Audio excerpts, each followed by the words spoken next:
Hello दोस्तों, मैं दिनेश चौधरी आप सभी का स्वागत करता हूं आपके अपने YouTube channel PSC by DC sir. इस चैनल पर हम एक सीरीज के रूप में ल्यूसेंट की बुक, जो कि प्राथमिक बुक होती है या सबसे जरूरी किताब होती है, उसे पढ़ रहे हैं।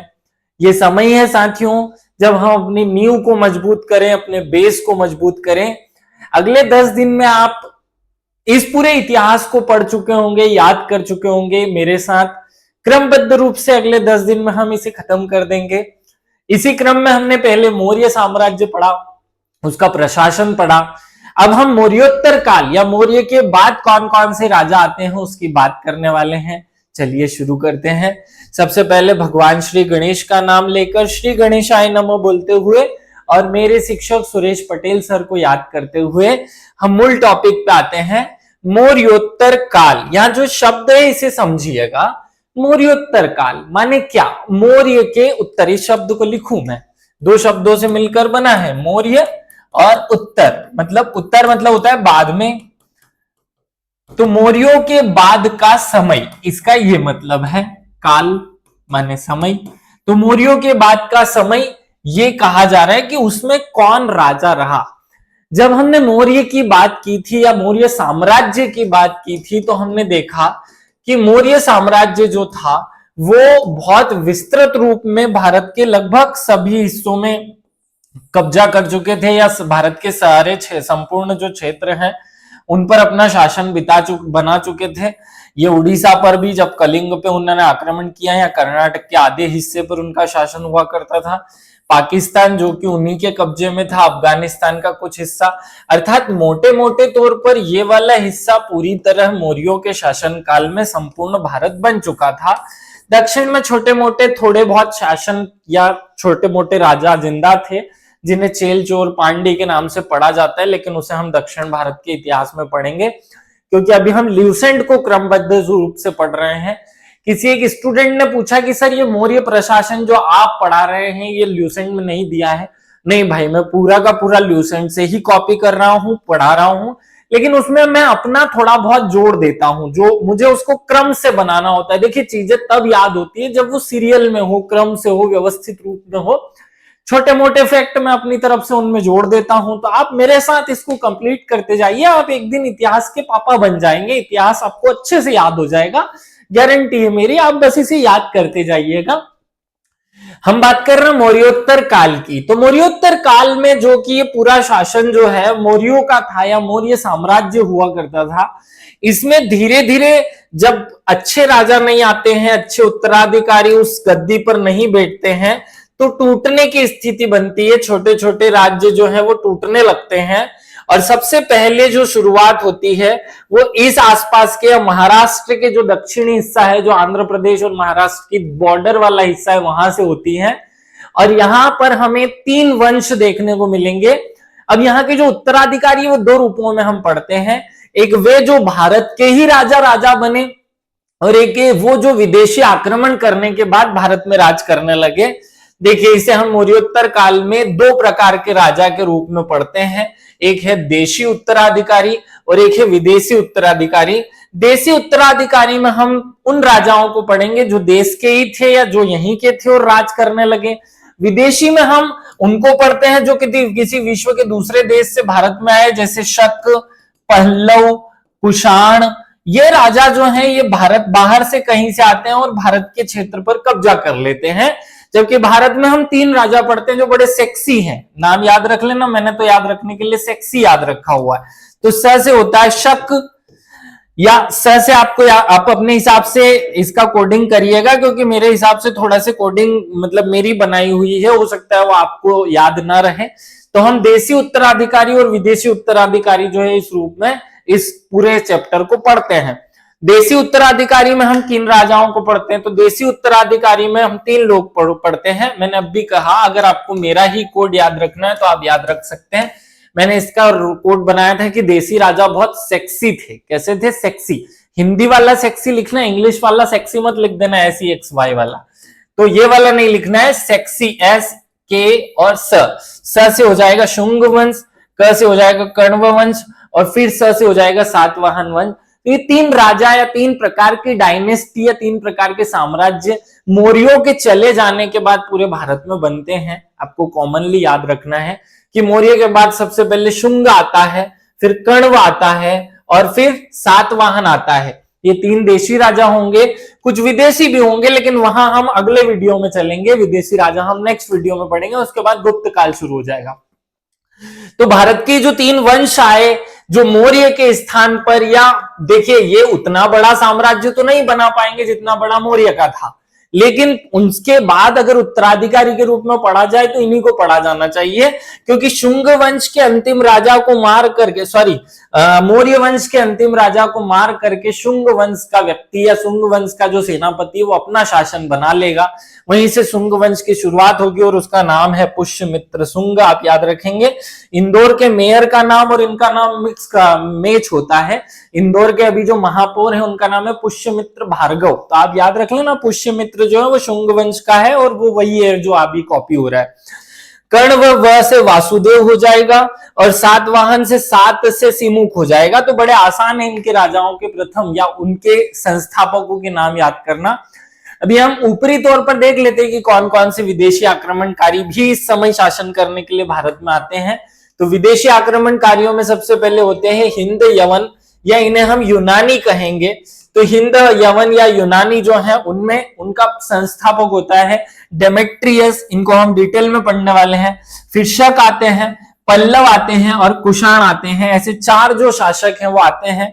शक का वासुदेव होता है, पल्लव का संस्थापक मिथोडास होता है और इसका कुजुल कुटफिसेस होता है।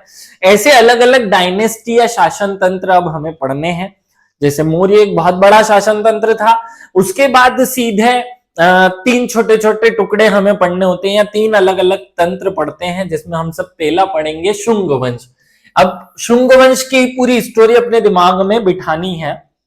हमने याद कर लिया मौर्यों के बाद तीन उत्तराधिकारी आते हैं भारत के जो सेक्सी हैं, स, क और स। ये तीन याद कर लिया। स में पहला स है शुंग वंश।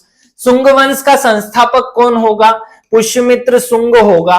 पुष्यमित्र शुंग जो है वो पाटलिपुत्र को पहले राजधानी बनाता है, लेकिन उसको वहां नहीं जमता तो ये विदिशा को अपनी राजधानी बना देता है। किसे राजधानी बनाता है? विदिशा को। और ये वही विदिशा है जहां की अब हम सांची के स्तूप की बात करने वाले हैं। आगे हम सांची के स्तूप के जो तोरण द्वार है उनकी बात करेंगे, वो यही राजा बनवाने वाले हैं। इनके पुत्र होते हैं पुष्य। पहले हम राजा देख लेते हैं, सारे 5-7 राजा होंगे, लेकिन उसमें से 2-3 काम के हैं। तो पुष्यमित्र जो है वो इस वंश का संस्थापक होगा। आगे बात करेंगे डिटेल में पुष्यमित्र की।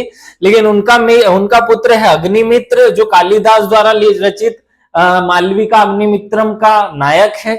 उसके बाद उसका ज्येष्ठ पुत्र सुज्येष्ठ है। उसका छोटा पुत्र जो है वो वसुमित्र है। और इसके बाद आता है एक अच्छा राजा भागवत। ये थोड़ा सा हमारे इतिहास में या मध्य प्रदेश के इतिहास में 1-2 फैक्ट पढ़ने में आते हैं। यहाँ के अंतिम राजा जो होता है वो देवभूति होता है। अंतिम राजा कौन होता है? देवभूति। तो याद रखेंगे, यहां से जो या शुंग वंश से जो शुरुआत होती है वो ब्राह्मण साम्राज्य की हो जाती है।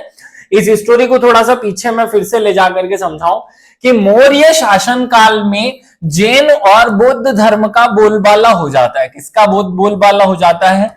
बोलबाला हो जाता है दो धर्मों का, जैन धर्म का और बौद्ध धर्म का। और जिस मध्य प्रदेश में आप रहते हैं वहां पे भी बौद्धों की नगरी बनने लगती है, सांची स्तूप बनता है, या बहुत सारे बौद्ध और जैन तीर्थ स्थलों का निर्माण होता है। मध्य प्रदेश में इन संस्कृतियों का विकास होने लगता है। लेकिन फिर से जब नए राजा आते हैं तो वो फिर से हिंदू धर्म अर्थात ब्राह्मण धर्म अर्थात ब्राह्मणों का बोलबाला करवाते हैं। और वहीं से हम इन राजाओं को जो वर्तमान में पढ़ने वाले हैं वहां से पढ़ते हैं। शुंग वंश के राजा या ब्राह्मण वंश के राजाओं में पहला स्थान है शुंग वंश का। शुंग वंश की स्थापना करते हैं पुष्यमित्र शुंग। उसके पुत्र होते हैं अग्निमित्र। अग्निमित्र का पुत्र ज्येष्ठ है, उसका पुत्र वसुमित्र है, भागवत, और अंतिम राजा देवभूति है। इस प्रकार 5-6 राजा हमें यहाँ से पढ़ने हैं। आगे अगर हम इसका स्टोरी को बनाएंगे तो एक एक राजा की थोड़ी सी डिटेल ले लेते हैं। वैसे सबकी नहीं लेनी है, पुष्यमित्र ही काम का है। तो शुंग वंश का जो प्रतापी राजा है, याद रखना इनकी राजधानी बहुत इंपॉर्टेंट है, विदिशा इनकी राजधानी है। विदिशा क्या है? मध्य प्रदेश का एक जिला जो कि इनकी राजधानी होती है पुष्यमित्र शुंग की। पुष्यमित्र शुंग जो कि शुंग वंश का संस्थापक है। अंतिम मौर्य सम्राट वृहदत्त का सेनापति होता है। क्या होता है? सेनापति। तो वृहदत्त जो है, वृहदत्त की हत्या करके उसके सेनापति पुष्यमित्र शुंग जो है वो अपना वंश शुरू करता है। ने 185 ईसा पूर्व शुंग वंश की स्थापना की। महत्वपूर्ण पॉइंट है, याद रखिएगा सब लोग। शुंग शासक ने विदिशा को राजधानी बनाया, परंतु साम्राज्य नियंत्रण के लिए दूसरी राजधानी जो है वो पाटलिपुत्र, जो कि पहले से राजधानी थी, उसे बनाए रखता है। अब देखो, आप अगर भारत का नक्शा देखोगे तो बिहार का जो क्षेत्र है वहां पर भी शासन के लिए एक केंद्र बना दिया और एक विदिशा को बना दिया। इस प्रकार दो केंद्र जो है वो शासन के बन जाते हैं, एक विदिशा और एक पाटलिपुत्र। अगर आपसे राजधानी पूछी जाए तो विदिशा आंसर करना है, दूसरी राजधानी जो है वो पाटलिपुत्र होगी। देखो, शुंग वंश, तो शुंग में विदिशा जो है इसकी राजधानी बनेगी। यहाँ श है, यहाँ पे भी श है, ऐसे जोड़ सकते हैं। इसकी जानकारी आपको अयोध्या अभिलेख से मिलती है कि इसकी दो राजधानियां हुआ करती थी, जो इसके राज्यपाल धनदेव द्वारा बनाया गया था। पुष्यमित्र शुंग ने 2 अश्वमेध यज्ञ करवाए थे, इसकी भी जानकारी हमें इस अयोध्या अभिलेख से मिलती है। तो हमें ये बातें याद रखनी की किस राजा ने 2 अश्वमेध यज्ञ करवाए थे, तो पुष्यमित्र शुंग ने 2 अश्वमेध यज्ञ कराए। आप बहुत सारे स्मृति ग्रंथ पढ़ते हैं, उन स्मृति ग्रंथों में जो मनु स्मृति सबसे महत्वपूर्ण है, उसकी रचना भी इसी के शासन काल में होगी। अब मनु स्मृति की रचना हो रही है, वो उस समय से पूर्व की सामाजिक व्यवस्था को बताती है, लेकिन उसकी रचना जो है वो शुंग वंश में हुई है। ये याद रखिएगा, बहुत महत्वपूर्ण फैक्ट है जो पूछा जाता है। और आगे बढ़ते 1-2 बातें और याद रख लेना। उसने सांची के जो 2 स्तूपों हैं, उस स्तूप का निर्माण कराया और अशोक कालीन जो सांची के पहले से स्तूप बने हुए थे, उनकी कंठक वेदिका या फिर उनके तोरण द्वार, क्या कहेंगे इसे, तोरण द्वार या बाउंड्रीज जो है वो बनवाने का काम इस राजा ने किया था, याद रखिएगा। तो इनकी बाउंड्रीज या उनकी जो पाषाण वेदिकाएं हैं, पाषाण वेदिका कह दो, बाउंड्रीज कह दो, कठंकर कह दो या उसकी वेदिका कह दो, कुछ भी कह दो, वो बनवाने का काम ये पुष्यमित्र शुंग करता है। एक और स्तूप है भरतहूप स्तूप, का निर्माण का श्रेय भी इन्हीं को जाता है। तो ये 2-3 बातें आपको याद रखनी है कि भैया मौर्य के जाने के बाद या मौर्य की समाप्ति कैसे होती है। मौर्य का जो अंतिम राजा होता है वो वृहदत्त होता है और वृहदत्त को मार करके उसका सेनापति खुद का शासन स्थापित करता है, जो कि शुंग वंश कहलाता है। अब यहाँ से शुंग वंश जो है वो 50-60 साल तक शासन करने वाला है, उसके अलग अलग राजा आते हैं। इसके बाद नया वंश आने वाला है। तो नया वंश जो है, उससे पहले आपने शुंग वंश की पूरी स्टोरी अपने दिमाग में सेट कर लेनी है। शुंग वंश जैसे ही खत्म होगा, मैंने कहा था कि सेक्सी राजा है ना, तो सेक्सी से कैसे याद किया था, शुंग, कण्व और सातवाहन। तो शुंग के बाद आएगा कण्व वंश। कण्व वंश में बहुत कुछ पढ़ने का है नहीं, केवल राजाओं के नाम हमें पढ़ लेने हैं। कण्व वंश का जो संस्थापक होता है वो वासुदेव होता है। कौन होता है? वासुदेव। याद रखिएगा, वासुदेव कृष्ण कहते हैं ना हम, तो वासुदेव ने कृष्ण से कण्व और वासुदेव एक दूसरे से जुड़ जाएंगे। शुंग वंश का अंतिम राजा जो देवभूति है, उसकी हत्या करने के बाद ये वासुदेव इस कण्व वंश की नींव रखता है और वासुदेव से एक नए वंश की शुरुआत हो जाती है जो कण्व वंश कहलाएगा। कण्व वंश या वासुदेव का पुत्र होता है भूमिमित्र, इसका पुत्र होता है नारायण। और यहाँ बीच में 9 अलग अलग राजा आते हैं, लेकिन वो छोटे छोटे समय के लिए शासन करते हैं, इसलिए याद नहीं रखा जाता। सुशर्मन ये अंतिम राजा होता है या अंतिम जो प्रतापी शासक है, अंतिम शासक बनता है कण्व वंश का। कण्व वंश में आपको कुछ भी नहीं पढ़ना है, केवल राजाओं की पहला संस्थापक कौन है, अंतिम राजा कौन है, किसने क्या किया, छोटी मोटी जानकारी सी हो। इसके बाद में जो अंतिम शासन आ रहा है, हमने याद किया था ना सेक्सी, तो सेक्सी में से ये जो लास्ट का स है सातवाहन वंश, ये बहुत महत्वपूर्ण है। अभी हमने 2 राजाओं या 2 वंशों को पढ़ लिया, स से शुंग पढ़ा, फिर कण्व पढ़ा। तो शुंग और कण्व में बहुत ज्यादा डिटेल नहीं है, लेकिन सातवाहन में हमें थोड़ी सी डिटेल याद रखनी रहेगी। सातवाहन वंश जो है वो मात्र सत्तात्मक वंश है। कैसा वंश है? मात्र सत्तात्मक, जहां माताओं का शासन चलेगा। तो यहां से बहुत इंपॉर्टेंट बातें हमें याद रखनी है। सबसे पहला राजा आता है सिमुक। कौन आता है? तो देखो, सातवाहन का पहला राजा कौन हो गया? सिमुक। सिमुक में ये जो क है, यहां से क का के पहला शब्द बना दो क, कृष्ण। कृष्ण, कृष्ण नश बनेगा सतकर्णी। ऐसे ही नाम में वो एक जैसी मीनिंग जुड़ते जाएगी, आप याद करोगे तो अपने आप में हो जाएगा यार। सबसे पहला जो राजा है सिमुक, सिमुक क्या करता है, सिमुक कण्व के जो अंतिम शासक है सुशर्मन, उसको हटाकर या उसकी हत्या करके स्वयं का वंश शुरू करेगा, जिसे हम सातवाहन वंश कहेंगे। तो सातवाहन की शुरुआत यहां से हो जाती है। सुशर्मन जो है वो अंतिम राजा था, उसकी हत्या 30 ईसा पूर्व में करता है। और राजधानी जो है वो, अब देखो धीरे धीरे जो शासन का केंद्र है वो उत्तर भारत से दक्षिण भारत की तरफ चढ़ने लगेगा। एक बार इसे ध्यान से देख लीजिए कि यहां से शुरुआत होती है दक्षिण भारत के जो राज्य हैं उनकी। यहां पर महाराष्ट्र के निचले हिस्से में प्रतिष्ठान नाम का एक क्षेत्र है, प्रतिष्ठान जो है वो इनकी राजधानी बनता है। अब उत्तर के का राज्य गया, खत्म हो गया, दक्षिण में जाने की बात आती है और पहला वंश होता है आंध्र का सातवाहन वंश। क्या नाम पड़ता है इसका, आंध्र का सातवाहन वंश, क्योंकि आंध्र प्रदेश के सातवाहन, क्योंकि आंध्र प्रदेश से जुड़े हुए हैं इसलिए आंध्र के सातवाहन वंश इनका नाम रहेगा। तो पूरा नाम आंध्र का सातवाहन है। दक्षिण में वैसे भी मात्र सत्तात्मक व्यवस्था थी और वही व्यवस्था सिमुक जो है वो लेकर आते हैं। तो गोदावरी नदी के किनारे, कौन सी नदी के किनारे, गोदावरी नदी के किनारे प्रतिष्ठान नाम की जो जगह है उसको अपनी राजधानी बनाकर सिमुक जो है वो एक नए शासन की व्यवस्था शुरू करता है, जिसे हमने सातवाहन वंश कहा। उसका भाई होता है कृष्ण, याद रखना सिमुक का भाई है कृष्ण। तो कृष्ण जो है वो कुछ ज्यादा काम धाम नहीं कर पाता, इसलिए इसकी डिटेल में नहीं पढ़ना है। कृष्ण जो है उसके बाद सिमुक का बेटा सप्तकर्णी, क्या नाम होता है इसका, सप्तकर्णी प्रथम, ये राजा बनता है। और यहां से फिर पूरे देश में इनके शासन के फैलने की शुरुआत होती है। सतकर्णी बहुत इंपॉर्टेंट राजा है, सतकर्णी इंपॉर्टेंट राजा है, हाल इंपॉर्टेंट राजा है, और इसके एक बाद नया राजा जो आएगा वो भी इंपॉर्टेंट। ये तीन शासक बड़े इंपॉर्टेंट है। सतकर्णी की उपाधि धारण करने वाला प्रथम शासक होता है, याद रखना, पहला ब्राह्मण राजा जिसने सतकर्णी की उपाधि धारण की वो सतकर्णी प्रथम है। इसकी ये जो है मृत्यु के समय दो पुत्रों जो कि वेदश्री और शक्तिश्री नाम से जाने जाते हैं, उनके नाम में श्री लगा है, जो कि दर्शा रहा है कि मात्र सत्तात्मकता की दर्शन है, जो कि अल्पवयस्क होते हैं। तो अब हमारे इतिहास में एक प्रश्न पूछा जाता है कि कौन सी महिला पहली शासिका बनी थी। तो बहुत सारे लोग यहाँ पढ़ना भूल जाते हैं, पढ़ाना टीचर भी भूल जाते हैं कि सातवाहन वंश जो है वहां एक रानी हुआ करती थी जिसका नाम था नागनिका। क्या नाम था, नागनिका, जो कि इस पुष्य सतकर्णी की पत्नी हुआ करती थी।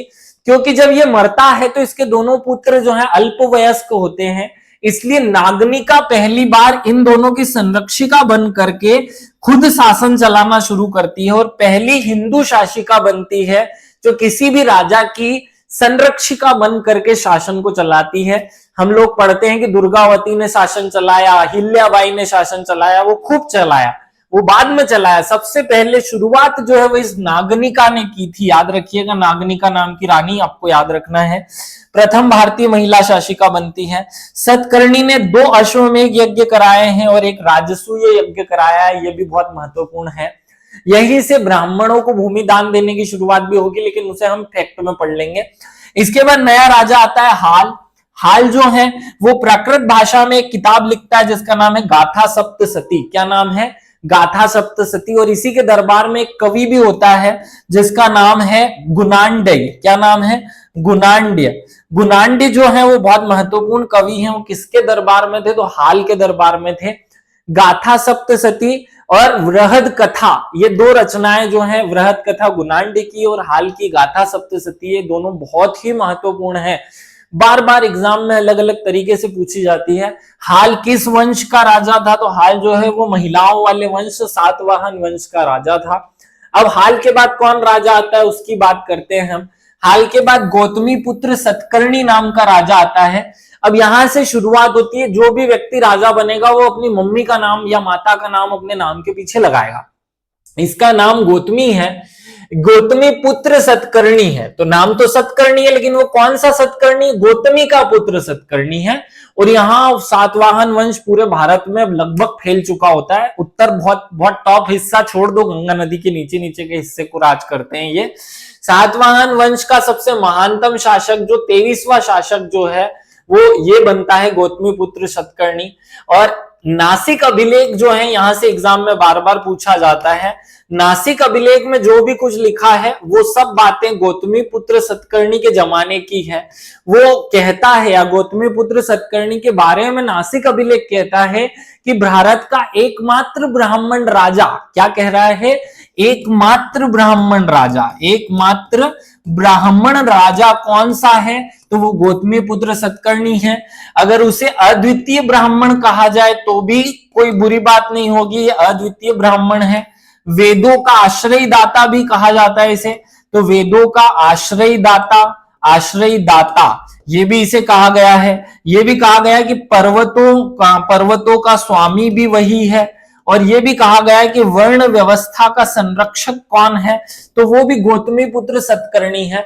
तो गौतमीपुत्र सतकर्णी को 5 उपाधियां जो है वो नासिक अभिलेख में दी गई हैं। याद रखना, नासिक अभिलेख जो है वो गौतमीपुत्र सतकर्णी को 5 उपाधि देता है, और 5 में से 2 उपाधि तो जरूर याद रख लेना। वर्ण व्यवस्था का संरक्षक कौन सा राजा रहा इतिहास का, तो एकमात्र राजा है गौतमीपुत्र सतकर्णी।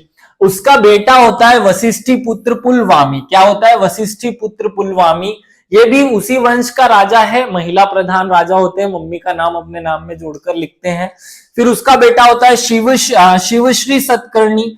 और अंतिम जो राजा है वो भी आपको याद रखना है, अंतिम राजा जो है वो पुलवामी तृतीय होता है। कौन होता है, अंतिम राजा पुलवामी तृतीय होता है। बीच में बहुत सारे राजा आते हैं, यज्ञश्री सतकर्णी, महिला श्री सतकर्णी, ऐसे बहुत सारे राजा हैं, लेकिन उनके बारे में डिटेल हम पढ़ते नहीं है, क्योंकि हमारे इतिहास में इस क्षेत्र से बहुत ज्यादा क्वेश्चन नहीं बनते हैं। तो मुझे उम्मीद है कि हमने इसका बेसिक खाका अपने दिमाग में बिठा लिया। एक बार मैं फिर से आपको रिवाइज करा दूं। हमने मौर्य के चले जाने के बाद या मौर्य के समाप्त होने के बाद में हमें 3 राजा पढ़ने होते हैं। सबसे पहले शुंग वंश पढ़ना होता है। शुंग वंश में एक ही राजा काम का है, वो है पुष्यमित्र, जिसकी डिटेल पढ़नी है। उसके बाद कण्व वंश आता है। कण्व वंश का जो में कोई विशेष राजा हमें याद नहीं रखने हैं। और तीसरा है सातवाहन वंश। तो सातवाहन वंश में हमें 2-3 राजा काम के हैं, वो याद रखने हैं। गौतमीपुत्र सतकर्णी याद रखना है, ये बहुत महत्वपूर्ण है। गौतमीपुत्र सतकर्णी ये बहुत महत्वपूर्ण राजा है। फिर साथ में संस्थापक और अंतिम राजा याद कर लो, तो बहुत डिटेल जाने की जरूरत नहीं रहेगी। सातवाहन वंश की थोड़ी सी डिटेल और हमें याद होनी चाहिए, जो एग्जाम में आती रहती है, तो वो मैं और बता देता हूं। सातवाहन वंश के बारे में कुछ फैक्ट्स मैं आपको बता रहा हूं, याद रखिएगा। सातवाहनों की राजकीय भाषा प्राकृत भाषा थी और इनकी लिपि थी ब्राह्मी। और यहां से फिर से पूरे भारत में ब्राह्मी लिपि की शुरुआत होती है। ब्राह्मी लिपि को का बोलबाला होता है। सातवाहन वंश ने चांदी और सोने के तांबे के सिक्के चलाए, लेकिन ये क्वेश्चन नहीं पूछा जाएगा। क्वेश्चन पूछा जाएगा शीशे के सिक्के किसने चलाए। तो देखो सातवाहन है ना, तो सातवाहन जो है वो शीशे से संबंधित है। शीशा और सातवाहन जुड़ जाएगा, तो शीशे के सिक्के चलाने का श्रेय किसे जाता है, उनका नाम काशापर्ण, या शीशे के सिक्के चलाने के लिए इनको जाना जाता है। यहाँ लिखा हुआ है आर्थिक लेन देन जो है वो इस काल में शीशे के सिक्कों से होता था। सर्वाधिक शीशे के सिक्के चलाने का श्रेय जाता है आंध्र के सातवाहन वंश को। ये शीशे के सिक्के चलाएंगे, याद रखिएगा। आगे जब कुषाण आएंगे तो वहां हम सोने के सिक्के की बात करेंगे, गुप्त आएंगे तो सर्वाधिक सोने के सिक्के की बात करेंगे, लेकिन यहाँ शीशे के सिक्के की बात करनी है, याद रखिएगा ये पॉइंट। सर्वप्रथम ब्राह्मणों को भूमि दान देने या जागीरे दान देने की शुरुआत यहां से होती है। और भूमि दान का सर्वप्रथम उल्लेख जो है वो नानाघाट अभिलेख से मिलता है। किससे मिलता है, नानाघाट अभिलेख से। क्वेश्चन बहुत महत्वपूर्ण है, यूपी पीसीएस का फेवरेट अगर कोई प्रश्न है तो वो नानाघाट अभिलेख है। नानाघाट अभिलेख किससे संबंधित है, तो पहली बात तो सातवाहन राजाओं से संबंधित है। सातवाहन राजाओं ने पहली बार भूमि दान देने की शुरुआत की थी ब्राह्मणों को। तो उसका पहला वर्णन कहां मिलता है, जैसे सती प्रथा का पहला साक्ष्य कहां मिला, सती प्रथा का पहला साक्ष्य हमें कहां मिलता है, एरण अभिलेख में, जो कि सागर जिले का है।